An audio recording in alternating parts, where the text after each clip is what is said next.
ongumhleli womcimbi omkhulu umbuso wamaciko ke laphana ke sikhuluma ngoGengcobo ke laphana ke odume kakhulukazi ke ngomapholoba ke laphana ke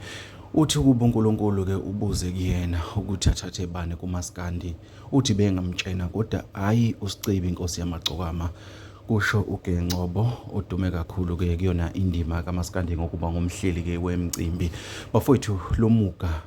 lesihlava lelifu lithuse noma ubani abantu abaningi ke bayakhala lokhu lenzakalile ke izolo ke ebusuku nanamhlanje kwalokho abantu basakhala kusenzima kakhulu kwamukela uGengcobo ke ungomunye wabantu ke abahlonishwa kakhulu ke njengabahleli bemicimbi ke abathembekile futhi ke ungumhleli ke womcimbi ke ojwayele impela ke ukusebenza ke naye ke uSicibi inkosi yamagcokama ke lapha ke siyazi ukuthi emcimbini ke asekayihlele ke akukho la khona ke okuthiwa akamqashanga khona ke uSicibi ke lapha ke umfoko kaDlamini ke lapha ke insizwa okuyiyona ke engasekho ke emhlabeni ke lapha ke uGengcobo ke ukhala ezimathunsi ke lapha ke siyakhumbula ukuthi ke lapha ke mesikhuluma ngaye futhi uSicibi ke sikhuluma ngensizwa engeke ngasho nasekuqaleni ukuthi ke insizwa beyidleka kuwo wonke umuntu akekho umuntu bengamthandi ngenxa yokuthi ke umuntu wabantu uGengcobo ke akazange echithe isikhathi kuphumile nje ubala washo wathi yazi ukuba uNkulunkulu ke ubuze nakuyena uqobo uthi bezomtshela ukuthi athathe kubani kumaskandi kodwa hayi uSicibi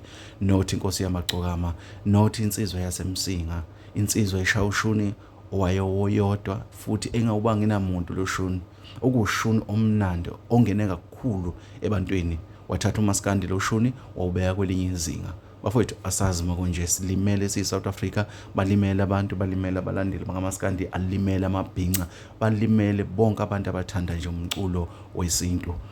bafowethu asazi